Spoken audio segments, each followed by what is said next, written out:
एक नई वीडियो के साथ आज मैं फिर हाजिर हूं, आपका होस्ट और दोस्त क्रांति जोशी। आपका स्वागत करता हूं मेरे रिव्यू मास्टर में, जिसमें हम लेके आते हैं जनरल की स्पेस और डिफेंस न्यूज की टॉप खबरें। तो चलिए जान लेते हैं। यदि आप मुझे ट्विटर पर फॉलो करना चाहते हैं तो लिंक आपको डिस्क्रिप्शन में मिल जाएगा और स्क्रीन पर भी मिल जाएगा।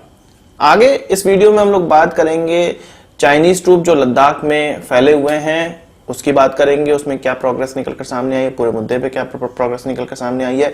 इसके अलावा जो चाइनीज ट्रूप उत्तराखंड के पास भी डिप्लॉय हो रहे हैं उन पर भी हम बात करेंगे, पर उससे पहले कुछ ऐसी खबरों पे बात कर लेते हैं जो कि डिफेंस की टेक्निकल खबरें हैं। उसमें सबसे पहले खबर निकल कर आ रही है रशिया की तरफ से। रशिया ने अपना जो 5th जनरेशन एयरक्राफ्ट है वो ऑलरेडी बना लिया, आपको पता है, Su-57, पर उनका बॉम्बर एक बन रहा है जो कि 5th जनरेशन बॉम्बर होने वाला है, स्टिल्थ क्वालिटी के साथ आने वाला बॉम्बर है, जिसके द्वारा Tu-22, Tu-95, Tu-160 को रिप्लेस किया जाना है और इसके बनने की शुरुआत अब कर दी गई है। जिस प्रकार से उनके 5th जनरेशन लड़ाकू विमान जो है वो सुखोई के द्वारा बनाया गया है, Su-57 उसका नाम दिया गया है, तो ये जो बॉम्बर होने वाला है ये टुपोलेव की तरफ से बनाया जाएगा और इसको भी Tu सीरीज का नंबर ही दिया जाएगा। हमने देखा है कि रशिया के पास अलग अलग Tu सीरीज के जो बॉम्बर हैं कुछ उसी सीरीज के आगे ये बॉम्बर होने वाला है।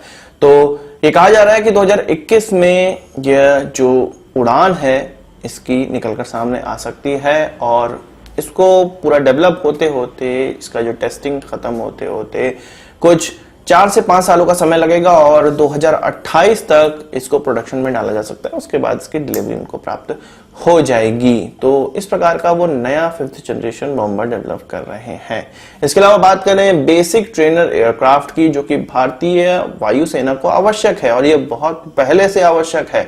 इसमें हम लोग प्लाटस एयरक्राफ्ट खरीद रहे थे जो कि स्विट्जरलैंड की कंपनी के द्वारा बनाया जाता है और अब जाके ये माना जा रहा है कि मेक इन इंडिया या जो भारत में बने हुए प्रोडक्ट है उन्हीं का इस्तेमाल किया जाएगा। प्लाटस एयरक्राफ्ट 36 की संख्या में और खरीदने थे, पर वो इंडियन एयरफोर्स अब नहीं चाह रही है। इंडियन एयरफोर्स चाहती है STT-40 और STT-40 को FOC प्राप्त होने वाला है।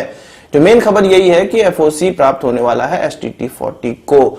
इसमें जो उनका 6 स्पिन टेस्ट है वो कंप्लीट हो चुका है, लॉकडाउन से पहले कंप्लीट हो चुका था और लॉकडाउन अब खत्म होने के बाद या HL में काम स्टार्ट होने के बाद इसकी जो टेस्टिंग है उस पर ज्यादा से ज्यादा ध्यान दिया जा रहा है और जल्द ही इसकी टेस्टिंग कंप्लीट होते ही इंडियन एयरफोर्स इसकी 70 की संख्या में या 75 की संख्या में हो सकता है कॉन्ट्रैक्ट साइन कर सकती है। पर भारतीय जो लचर व्यवस्था है उसके तहत अभी तक तेजस का कॉन्ट्रैक्ट भी साइन नहीं हो पाया है। 83 जो तेजस MK-1A हमें लेने हैं, तो हो सकता है कि STT-40 का भी कॉन्ट्रैक्ट हमें इस साल के अंत तक ही शायद देखने को मिले। तो यहाँ बात करते हैं भारत और चाइना के फेस ऑफ की, जो कि लद्दाख में चल रहा है और अब ये बढ़ के उत्तराखंड एरिया में भी आ चुका है। तो इस क्षेत्र से बहुत सी खबर निकलकर सामने आई है।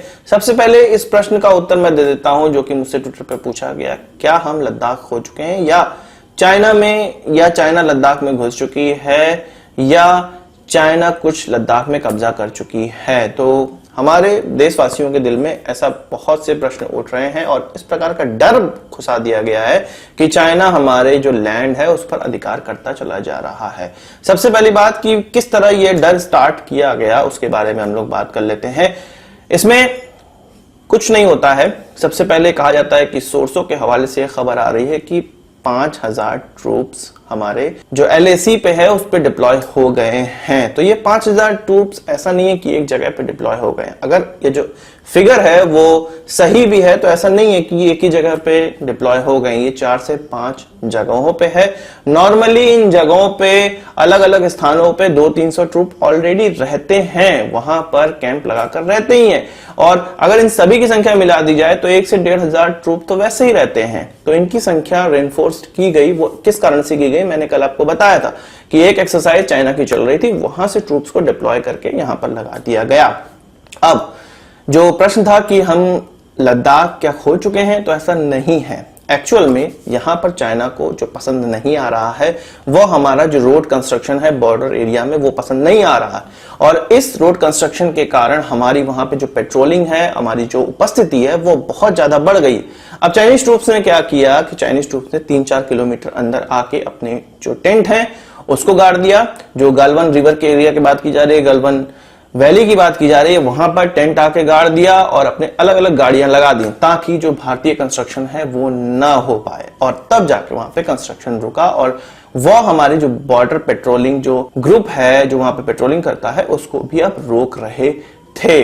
इसके बाद भारत ने भी अपने ट्रूप्स वहां पे डिप्लॉय कर दिए और उनकी संख्या से मैच करते हुए ट्रूप्स वहां पे डिप्लॉय हो चुके हैं। अब बात करते हैं, जो ये सोर्सों की बात करते हैं कि 5000 संख्या इनके पास कहां से आ गई। असल में सोर्स केवल दो हो सकते हैं, ऐसे लोग जो वहां पर काम कर रहे हैं या फेस ऑफ देख रहे हैं, ऐसे लोग जो सरकार में हैं। यही दो सोर्सेस हो सकते हैं। और सरकार मीडिया में इस मैटर पे कुछ नहीं कह रही है। सरकार हमेशा गोपनीयता बनाने का प्रयास कर रही है और ऐसा हमने कई बार देखा है। हमने डोकलाम में भी देखा है कि भारत ने गोपनीयता बनाने का प्रयास किया, वहीं चाइना प्रोपेगेंडा फैलाने का काम कर रहा है। वो किस प्रकार से कर रहा है इस पर आगे थोड़ा डिस्कशन करेंगे। सबसे पहली बात कि जो ये 5000 का आया, तो एक्चुअल में क्या होता है कि इसमें केवल एक आदमी ऐसा होता है जो कि पेड होता है या अनचाहे तौर पे पेड हो जाता है, या उनको केवल ये बता दिया जाता है, कहीं से सुबकाहट आ जाती है कि इतने लोगों की संख्या वहां पर हो गई और जानबूझ के इनको सुबकाहट दी जाती है। इसके बाद ये एक रिपोर्ट लिखते हैं, इनकी रिपोर्ट पे आधारित 10 और रिपोर्टें आ जाती हैं जिसमें इनके रिपोर्ट को संलग्न किया जाता है और इससे बाद पूरी मार्केट में हवा उड़ जाती है कि 5000 ट्रूप्स वहां पर डिप्लॉय हो गए हैं। एक्चुअली किसी को नहीं पता कि कितने ट्रूप वहां पर डिप्लॉय हुए हैं, ना ही किसी को बताया गया आधिकारिक तौर पे और ना ही किसी को पता है। हम जानते हैं कि चाइना का अधिकतर काम प्रोपेगेंडा पे होता है, तो हो सकता है कि चाइनीज लोगों के द्वारा ही ये जो सोर्स हैं, सोर्स के नाम पे ये खबरें उड़ाई जाती हैं। चाइना अगर वहां पर 2000 ट्रूप डिप्लॉय कर रहा है और किसी को बता देता है कि 10,000 ट्रूप है, तो भारत में ऑलरेडी ये जो रिपोर्ट बनाने वाले लोग हैं वो डर क्रिएट कर देते हैं। पर ऐसा नहीं है। आपको पता है कि 1967 से वहां पर एक भी गोली नहीं चलाई गई है, तो डर सबसे ज्यादा कहां है? ऐसी जगहों पे, एलओसी पे, जहां पे पाकिस्तान के साथ रोज हमारी मुठभेड़ हो रही है और रोज गोलियां चल रही हैं, या ऐसे स्थान पर एलएसी पर जहां पर आज तक कोई भी गोली नहीं चली है 1967 के बाद। तो आप समझ सकते हैं कि एलएसी की जो सिचुएशन है वो क्या है। सामने बॉर्डर है, ट्रूप्स उधर बैठा है, इधर ट्रूप्स बैठा है, और जो ये ट्रूप्स डिप्लॉयमेंट की बात हुई थी वो जब हमारे 150 से लेके 250 लोग चाइना की तरफ से भी और भारत की तरफ से भी जब लड़ गए आपस में, तब ये इस प्रकार का ट्रूप डिप्लॉयमेंट हुआ है। और ये भीषण लड़ाई हुई थी, हाथापाई हुई थी, रॉड से हुई थी, लकड़ियों से हुई थी, ईंटों से हुई थी, जिसमें कभी काफी लोग घायल हो गए थे। इसके बाद ये ट्रूप डिप्लॉयमेंट हुआ है, ये इसी प्रकार से ट्रूप डिप्लॉयमेंट नहीं हुआ है, फिर भी एक गोली फायर नहीं की गई।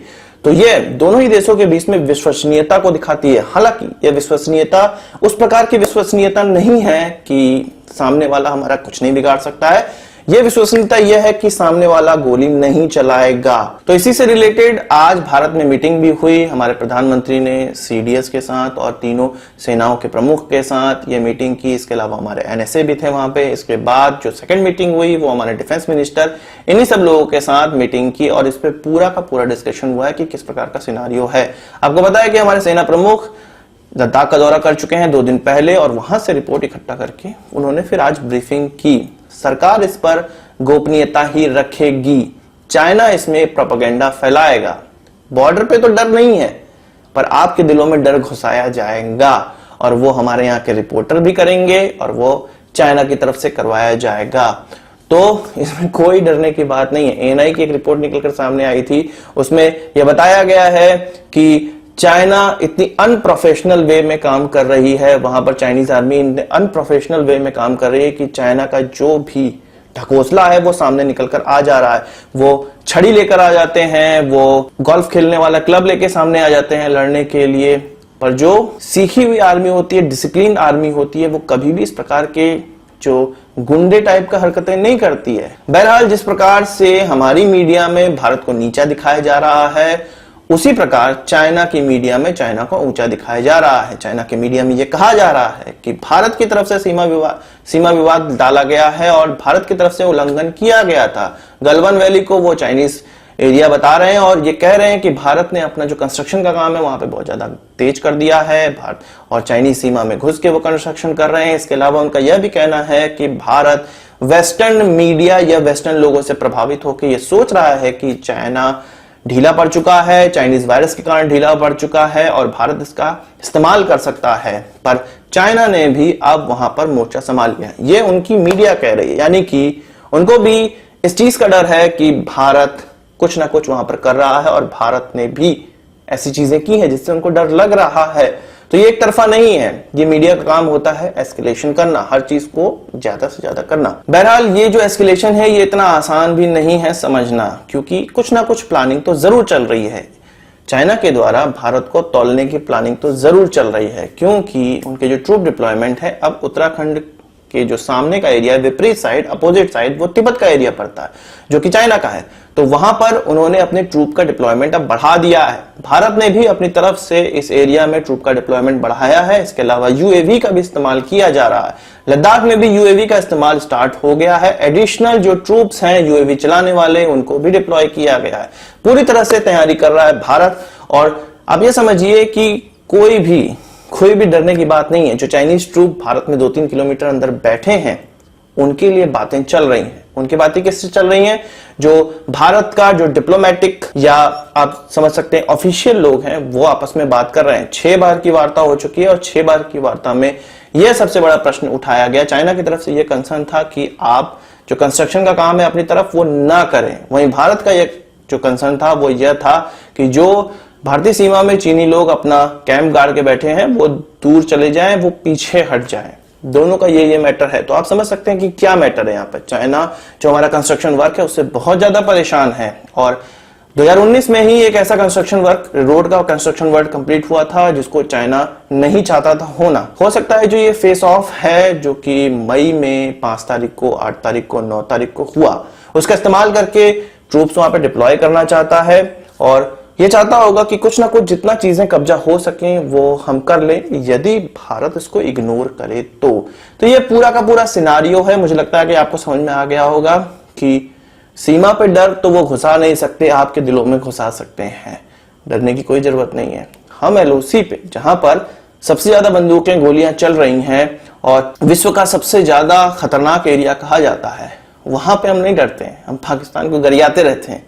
पर चीन से क्यों डर रहे हैं? चीन तो इतने बड़े होते हैं, कोई डरने की आवश्यकता नहीं है वहां पर। बहरहाल कुछ रिपोर्टें यह भी कह रही हैं कि चाइना के जो प्रेसिडेंट है शी जिनपिंग, वो अपनी जो नाकामयाबी है उसको भी छुपाने के लिए इस प्रकार की चीजें कर रहे हैं। जो उनके देश में यह विरोध उठ रहा है कि चाइनीज वायरस को वो संभाल नहीं पाए, उससे बचने के लिए वो इस प्रकार के बॉर्डर पे काम कर रहे हैं कि पूरा ध्यान, सभी लोगों का ध्यान इस बॉर्डर पे चला जाए, ना कि चाइनीज वायरस पे जाए। वहीं चाइना इस चीज से भी परेशान है कि भारत और ऑस्ट्रेलिया के बीच में एक लॉजिस्टिक पैक्ट साइन होने वाला है, जिसमें कि भारत ऑस्ट्रेलिया के जितने भी बेस हैं उनका इस्तेमाल कर सकता है और ऑस्ट्रेलिया भारत के बेस का इस्तेमाल कर सकता है, नेवल या एयरफोर्स वाले। जिस प्रकार से हमने फ्रांस के साथ इस प्रकार का साइन किया है और यूएस के साथ साइन किया है, 1-2 कंट्रीज के साथ और साइन किया, कुछ उसी प्रकार से ऑस्ट्रेलिया के साथ भी साइन होने वाला है। वो 4 जून को हो सकता है हो। और ये वर्चुअल मीटिंग होने वाली है और ऐसी बायलैटरल मीटिंग होने वाली है, पहली बायलैटरल मीटिंग जिसमें कि इतना बड़ा पैक्ट साइन हो रहा हो। तो ऐसी बहुत सी चीज हो रही है भारत के द्वारा किया जा रहा है जो कि चाइना को पसंद नहीं है। चाइना आंखें दिखाएगा। यदि आपको वर्ल्ड पावर बनना है तो इन आंखों में अंगुली डालना सीखना पड़ेगा। आज की इस वीडियो के लिए बस इतना ही। आशा करता हूं वीडियो पसंद आएगा, आप उसको बड़ा थम्स अप जरूर देंगे। इस वीडियो से मुझे कोई सवाल सुझाव कमेंट बॉक्स में जरूर लाइएगा और यदि आपने हमारा चैनल तो सब्सक्राइब नहीं किया उसे भी कर लीजिए, क्योंकि हम इस प्रकार की वीडियो लाते रहते हैं। नमस्कार, थैंक यू, जय हिंद।